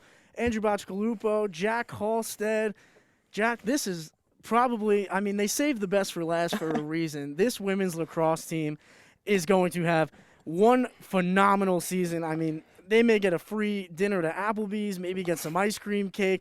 They're a very fun team to watch, and I'm excited for this women's lacrosse. There's no doubt about it. This is a team to get excited about, right? You're returning a lot of people from the roster last year. But before we get into this season, we got to step it back, right? We got to take a look at last season. Well, before we get into last season, we do need to mention that you can follow all of our content along all night on the Herbert School HU Instagram and on our WRHU Sports Instagram and Twitter pages. Don't worry, Kayla, I didn't forget to include it into the broadcast, but yes, follow us on social media. Jack, let's talk some let me apologize. I don't want to get ahead of myself. I'm sorry. Let's talk some women's lax from last season, Jack. 4-3 overall before the pause. This women's lacrosse team was on the verge of becoming a very, very special team. They had a really tough non-conference schedule, and they really played some phenomenal lacrosse in that non-conference schedule. Absolutely. You take a look at they start off with the ranked team in USC. That's a tough game to start the season off. They only drop it by 1. You get a little bit of easy conference play or non-conference play coming out of that. You get Bucknell, Wagner, Fairfield. And then you got to play a tough Johns Hopkins team, a team that hasn't had a losing season since 2009. And they held their own. They won that game by 1. Gritty Hofstra lacrosse winning that game in overtime. Yeah, you mentioned number 16, Southern California, to start the season. It was at James M. Stewart Stadium, an 8-9 loss. It was a tough game against a ranked opponent to open your season, and a 1-goal loss to a ranked opponent like that to open your season. That's got to get the juices flowing. That's got to make you feel good. Although it is a loss to start the season, to play such tough competition and play them really well, you got to be feeling good if you're the Hofstra Pride women's lacrosse team. You certainly don't feel like Schnitzel. Let's put it that way, right? I mean, this is a team. They were down by 3 separate times in that game. They're down late in that game, 12-9, and they score 4 goals in a row. They force overtime, and they take a gritty Hofstra. That's Hofstra women's lacrosse, that late win like that. Yeah, that Johns Hopkins win was really a phenomenal win for this program. Hofstra, again, they dropped the season opener into Southern California, 8-9, a toughly contested game between the Hofstra Pride women's lacrosse team. They did their arts and crafts. They went to the drawing board. They pulled out the colored pencils, and they got it going. 3 wins in a row, 18-5 over Bucknell, 15-8 over Wagner, 17-13 over Fairfield, and then as you just mentioned, Jack, a 15-14 win, a comeback multiple times in that game against the Johns Hopkins teams, which, as you mentioned, hasn't had a losing season since 2009. And again, you're going to hear this name a lot in the next half hour. It was all Alyssa Perella that day, right? I mean, obviously the Hofstra women's lacrosse team chips in. You know, you get a lot from Katie Whelan, you get a lot from Alexa Matera. Alyssa Perella had 7 goals. Hofstra didn't allow 7 goals. Right? I mean, well, in this game they did, of course, but in the past they haven't allowed 7 goals. You have Alyssa Perella basically charging this offense, and we're going to get into it later in the show. Hofstra's going to have to find a way to live without her next season. But you're taking a look back at last season, and quite frankly, the 4 years she's been here, she was a driving force.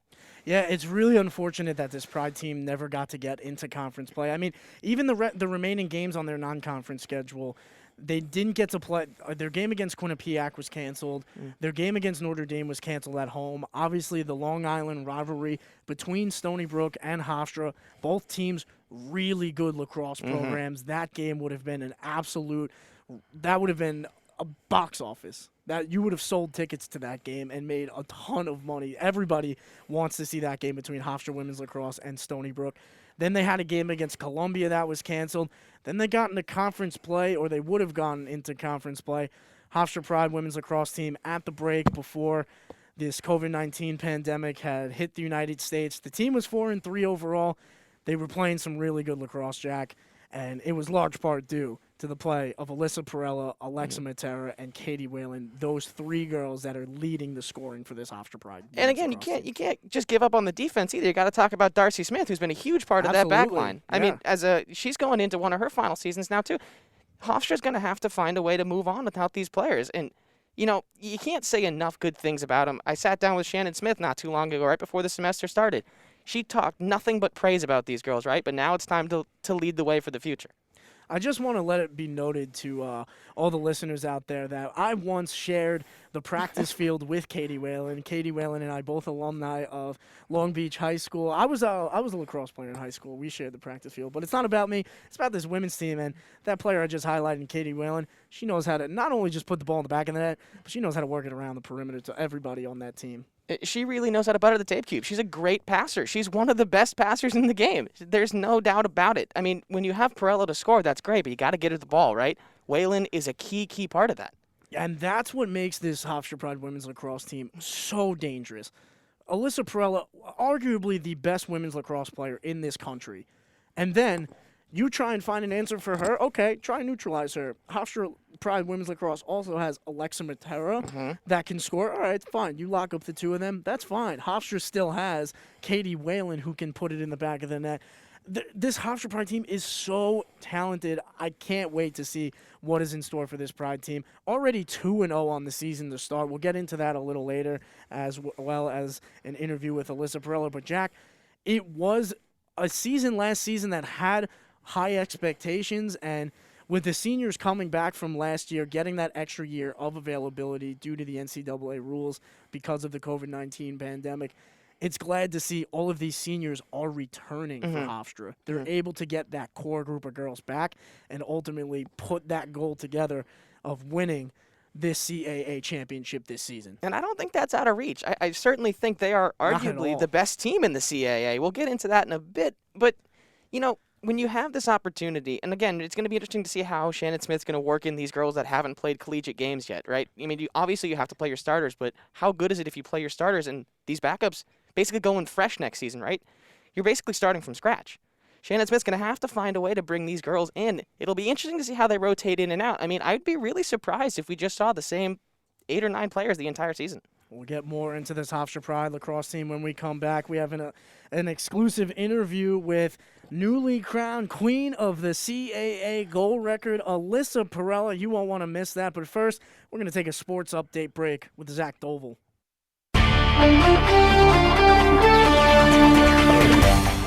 WRHU Sports Break, I'm Zach Doval. The Islanders don't play tonight, but they hit the ice tomorrow night against the Buffalo Sabres at the Nassau Veterans Memorial Coliseum.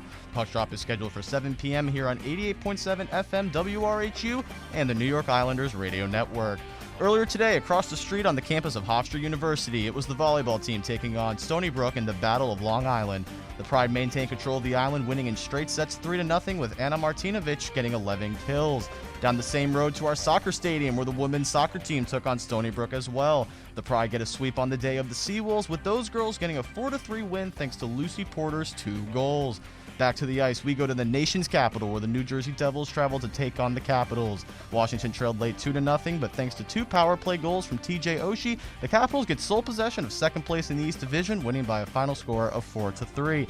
Now to Nevada for an Eastern Division battle. It's the second of 2 at Lake Tahoe as the Flyers and Bruins are squaring off in an outdoor affair. So far, we're knotted up at 2 at the end of the first as these teams go back and forth. North of the border now, we go to Ottawa where the Senators are welcoming the Montreal Canadiens. We're tied at 1 as both teams scored late in the first period, but the score remains late in the second now. From the ice to the hardwood, we go to the Buckeye State for a top 5 collegiate matchup where the Wolverines from number 3 Michigan traveled in to take on number 4 Ohio State. It was a back and forth game, but it was the Buckeyes winning by a final score of 92-87 in this edition of the game. That's all for your WRHU Sports Update. I'm Zach Doval.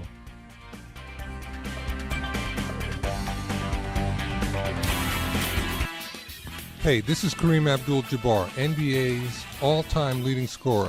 Ford sends it to Kareem. Sky hook up and good. Lakers win. Kareem Abdul-Jabbar. And you're listening to The Locker Room on the home for Hofstra Sports, 88.7 FM, WRHU.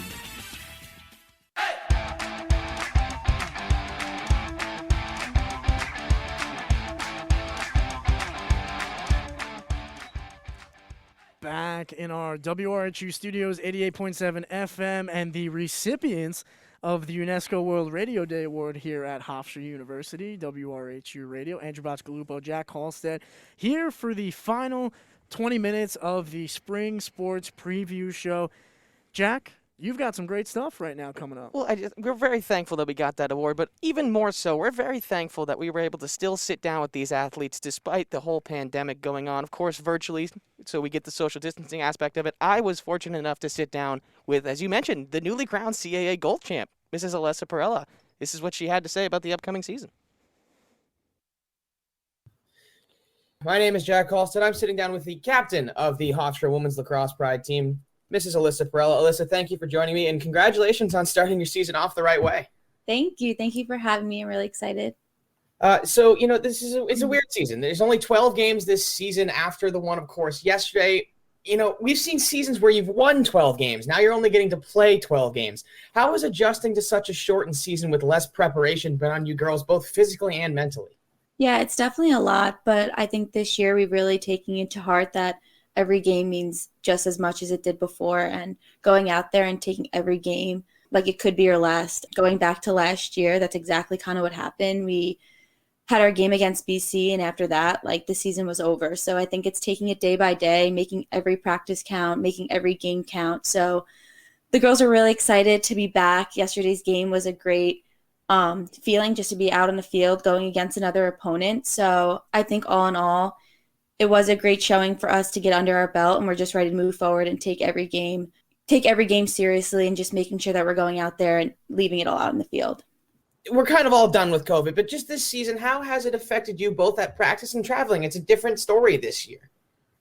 Yeah, it's definitely a really, really big adjustment, especially yesterday, traveling the entire day. Usually we get that chance to go into a hotel room and spend the day relaxing, kind of getting ourselves ready to prepare for the game the next day. So it's definitely a big adjustment, and every team is going through it right now. But I think just staying physically prepared, making sure we're healthy, both COVID related and just physically our bodies being prepared for every game, but then also too mentally preparing, making sure that we're ready for scouts, ready for the games ahead. Like you said, we have games weekly, getting tested weekly. So I think it's just on and off the field. We have to stay smart, stay healthy, and just mentally and physically prepare. I think we've done a really great job keeping the girls involved and keeping connected as much as possible, even if we're not able to really have those team bonding moments as much as we used to. So we've been doing pretty good so far. So I'm just really excited to see where the season leads ahead.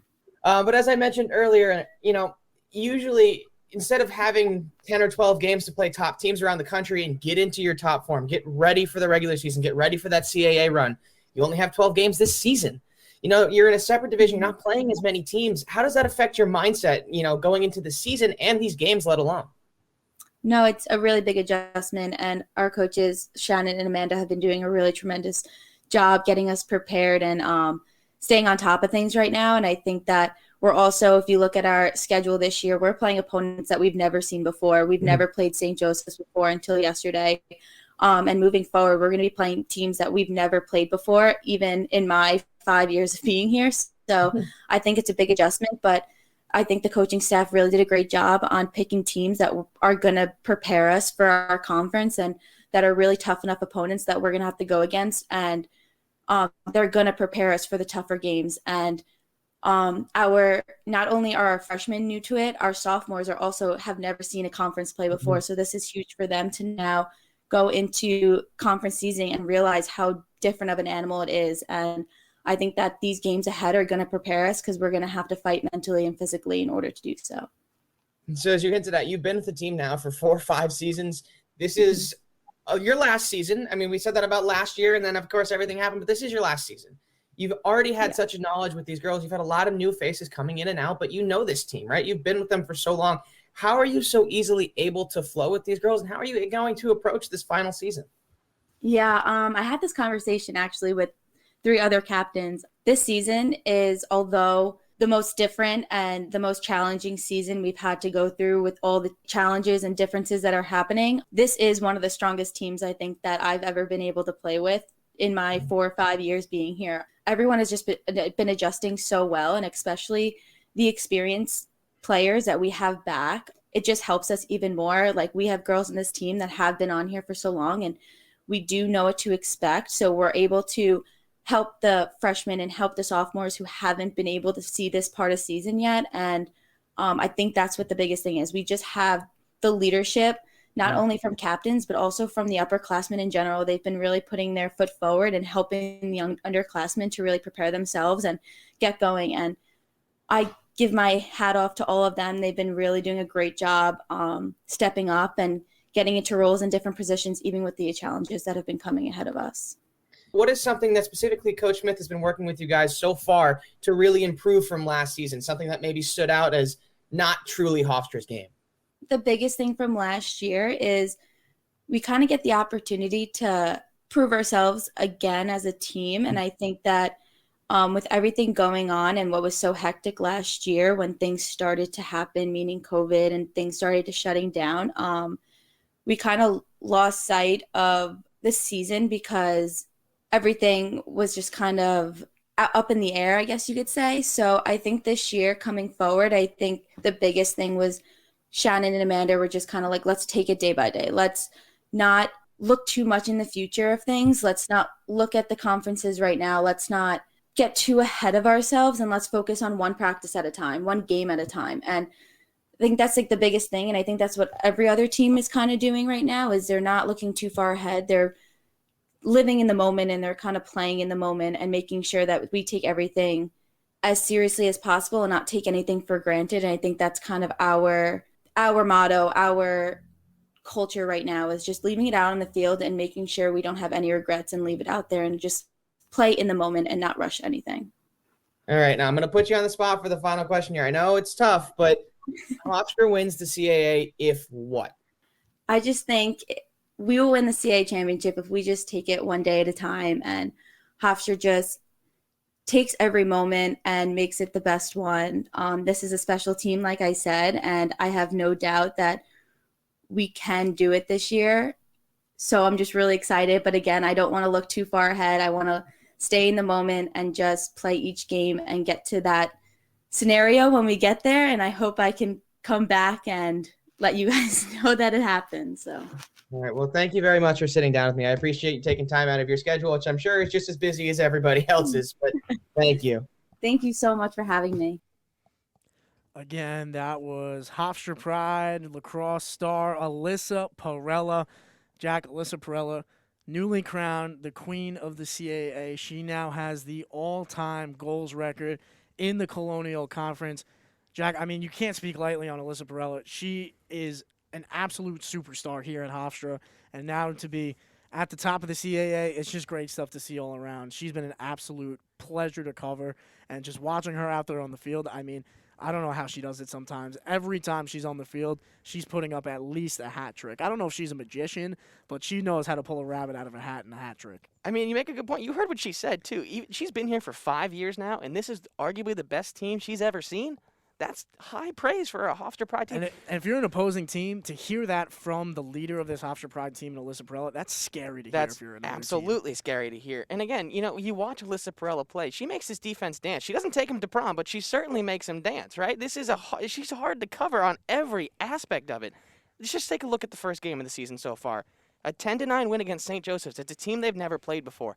Perella said they went in with a different level of prep, and they find a way to win that gritty one-goal Hofstra game.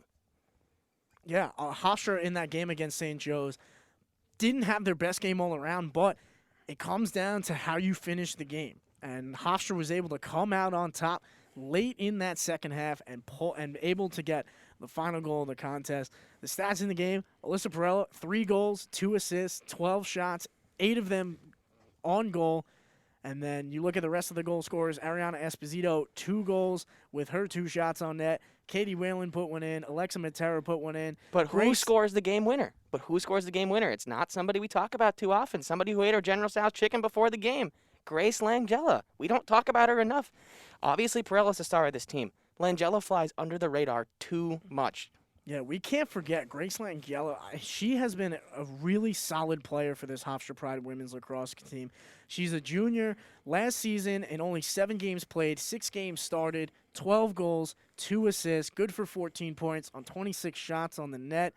She's going to be one of those girls in this offense to where when the attention is on Perella, Matera, and Whalen, she's going to be one of those girls who's going to be able to benefit off of that. She's very talented herself, but she's going to be able to benefit and get those easy looks in front off of the feeds from Perella and Matera. You know, one thing that needs to get mentioned, too, we talk about the offense of this team. You look at the penalty summary. They didn't take a penalty all game. They did not. They were clean. And Shannon Smith, I mean, she's a very great coach, the way that she makes her in-game adjustments. I'm sure that she has these girls out on the field very poised, composed. Keep your sticks to yourself. Don't be hitting anybody in the eyes. Somebody I just want to highlight on the defensive side, Sabrina Crisadero. I mean, is she the road runner out there or what? Every time she picks the ball up in the defensive end of the field, she's gone like lightning all the way down into the offensive end, makes the outlet pass that she needs to make in the alleyway to Whalen or Matera, the 2 facilitators. And it's all uphill from there. Crisadero transferring from the Florida Gators. She's one of those girls that you're not going to see her produce on the stat sheet when it comes to goals and assists, but that stat that flies under the radar for both men's and women's lacrosse, the ground ball battle. Absolutely. Hofstra always needs to win that ground ball battle. Sabrina Crisadero, 4 of them in that game against St. Joe's. You know, I just want to move over to the UConn game that they just also won, the one that crowned Alyssa Perella the CAA goal-scoring champion. One thing you got to mention again, this was all Alyssa Perella. Let's just be real. I mean, they put up 17 goals. Alyssa Perella had 7. Oh, we can't forget about everybody else. Oh, I'm sure we can't, but it was Alyssa Perella that stole the show with the record and, of course, putting up 7 goals. And let's not forget, no penalties. Again, back-to-back games of no penalties. Yeah, Hofstra they've been very composed. As I mentioned, Coach Shannon Smith, I'm sure, has preached to them, we cannot take penalties. I mean, in a shortened season like this where momentum is something that you're going to have all game long, and if you go down a body on the field because of a penalty, that's going to hurt you in the long run. Absolutely. So Hofstra, they've done a great job of staying composed. You brought up that UConn game. We'll dive into the stat sheet. Hofstra in that game, 21 ground balls, 5 of them coming from Darcy Smith off the draw control. We haven't even spoken about her enough. Darcy Smith, 10 draw controls in that UConn game. I mean, Jack, every single starter and even some of the bench players for this Hofstra Pride women's lacrosse team, so talented, Jack. I mean, it says here on our rundown, can this team make the CAA tournament? Our producer, Kayla Mckechnie, I mean, the real question should be, can they win the CAA tournament? The talent is there. Right. The coaching is there. The game plan is there. They just need to put it together towards the end of that season in that conference championship tournament. And I think it starts with defense, right? We know this team's got plenty of offensive ability. It's not unquestioned anymore. It never has been and never will be. And I want to call this team defensive wizards, but we're talking about the ladies' team here. These are defensive witches out there. I know it's got a negative connotation, but these girls are unbelievable defenders. And, you know, it's all about Perella. It's all about Langella. Darcy Smith is the core of that defense. It is really hard for teams to even generate shots on goal, let alone put it past, you know, an experienced back line. And we can't forget about the other girls back there playing defense. Shannon Boyle, Anna Kaufman. They're back there making sure that those goals aren't getting to Jess Smith. Jess Smith, I mean, she shows up to work every day. She works hard. I mean, some days she doesn't even have to work by the way that the defense backs her up there, making sure that that ball stays out of the defensive zone. I mean, it's really something else. You know, talk about a lot of the underrated factors of this team. The fact that Jess Smith can basically spend minutes on end without pressure, not let alone having to stop anything. There's no pressure. You have Matera and you have everybody driving the offense down the field. That is what Hofstra is gifted at. However, when you get to the CAA tournament, it's a different story. You have to make sure that when these teams are coming at you, you can push them away. Well, the CAA tournament going to be filled with a ton of competition. Obviously, the team that everybody's eyeing other than Hofstra is James Madison. We're going to go Beyond the Pride in a segment that we call BTP, obviously BTP standing for Beyond the Pride. So let's go Beyond the Pride with our BTP package done by Derek Futterman, Francis Argueta, and Alex Walensky. After their last season was cut short due to the pandemic, the Hofstra Pride women's lacrosse team will be looking to make up for lost time and get back to the CAA championship as they did in 2019. While the Pride are heavy favorites for this year, other schools will try their best to hamper the team's success. Tchaikovsky down low. Brennan cutting in. McDaniel shoots, scores, and wins it for James Madison University. The James Madison Dukes is the team to look out for during this season. The school has won 4 out of its 6 consecutive CAA championship appearances, besting the Pride in the last one. Their success comes in part by the woman between the pipes. Molly Dougherty led the CAA in save percentage and let in the fewest amount of goals on average last season. The 2019 CAA Goalkeeper of the Year also was invited to try out for Team USA to compete in the World Lacrosse Women's World Championships. Dougherty isn't the only force defensively to be reckoned with. Last season, Emma Johnson and Rachel Maddie were 4th and 5th respectively in cost turnovers, with Maddie also controlling the 4th most draws in the conference with 27. On the attacking side, look out for Isabella Peterson, who seeks to build off her rookie year, where she was 5th in goals per game and led the team in points. James Madison won't be the only foe to worry about, while teams are vying for the top spot in the North Division. Harris in on goal, takes the shot and scores. And Drexel, after Hop came back to tie it, the Dragons have opened up a 2-goal lead, and it's a hat trick for the junior Carson Harris. The Drexel Dragons had one of the best starts in the conference before last season came to a halt, and will hope to make their first championship appearance since 2016. In order to reach that goal, Coach Jill Batchelor will be relying on midfielder Carson Harris, who can do it all, from scoring goals to controlling draws, capturing a single-season program record 90 just 2 years ago. Harris's goal-scoring prowess can be attributed to teammate Colleen Grady. The 2018 Rookie of the Year had the most assists in the conference last season, and was right behind Harris for the 2nd most points. The Pride may also see double out on the field, with Lucy and Jamie Schneider-Reith closing out their senior years. Jamie has a second-team All-CAA selection and plays more defensively than her counterpart Lucy, who found the back of the net 17 times a season ago. Deltuva keeping it herself. Now dump inside to Mona. Mona, low shot and a goal. Abby Mona makes it 3-0 Tigers. 24:07 to go in the first. The school that offers the biggest challenge for the Pride in grabbing the top spot in the North Division will be the Towson Tigers. The Tigers no longer have Olivia Conti, but goal scoring will still be tough with Sammy Chenoweth in the defensive end. The All-American holds the top spot for the most caused turnovers in CAA history, setting a single-season CAA record of 64 back in 2019. With a strong defense, Towson also holds offensive power. At the midfield, veteran Shelby Stack and sophomore Blair Puri will drive offensive production by getting the ball to the cage. Stack led Towson in points with 17 last season and had the second most goals on the team at 13, scoring one fewer than Puri. Rounding out the offense in the attacking zone is Julia Porter, who had the second most assists in the conference last season. And by getting 7 assists in the final game of the shortened season, Porter secured the 4th highest amount of helpers for a single game in conference history. This Hofstra Pride team has the tools to go far in this league, but these other schools will keep it competitive. The bottom line, this season will be an exciting one to watch for women's lacrosse fans. For WRHU Sports, I'm Derek Futterman. And again, back in our WRHU studios, thanks for the Beyond the Pride package done by Derek Futterman, Francis Argueta, and Alex Walensky.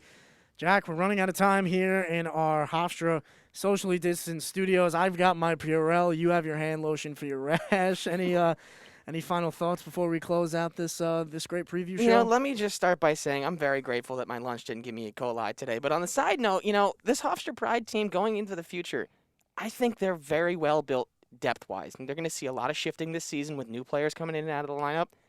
I think they can win it this year, and quite frankly, I think the leadership can get them to win it again next year. Look, I won't give an exact prediction of how I think this team will do this season because my predictions in the past, when I say something, the total opposite happens, so I will keep my thoughts and my opinions about this women's lacrosse final outcome. Let's just put it this way. I think we're both pretty confident this team can go the distance. It's a matter of, is the defense going to get them there, and we know the offense will. Again, I will keep that to myself and not say it on air because I don't want to jinx anything, but I have a lot of high praise for this women's lacrosse program. They have star power all over from the coaching staff down to the last player on the bench. This team is extremely talented. A nice freshman recruited class coming in.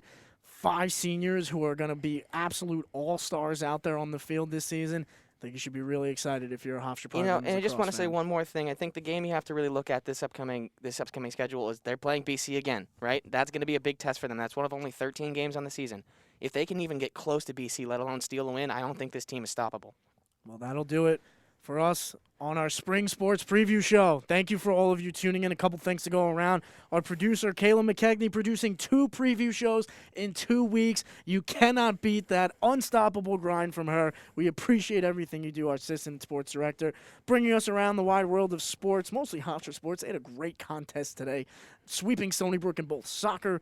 Volleyball was the wonderful Zach Doval. Bringing us Beyond the Pride was Derek Futterman, Francis Argueta, Alex Walensky, and our wonderful engineer for this women's lacrosse half hour was Maddie Perkins. And we cannot forget the wonderful station photographer that we have, Adam Flash. He's not listed to thank on the rundown, but we cannot forget him.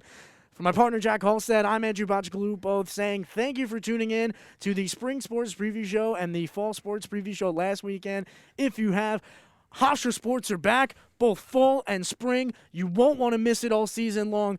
Be tuned in to 88.7 FM WRHU all season long for all of the coverage between the Hofstra Pride Athletics. I'm Andrew Bachkalu, signing off for my partner, Jack Halstead, and don't forget to roar with pride, Hofstra fans.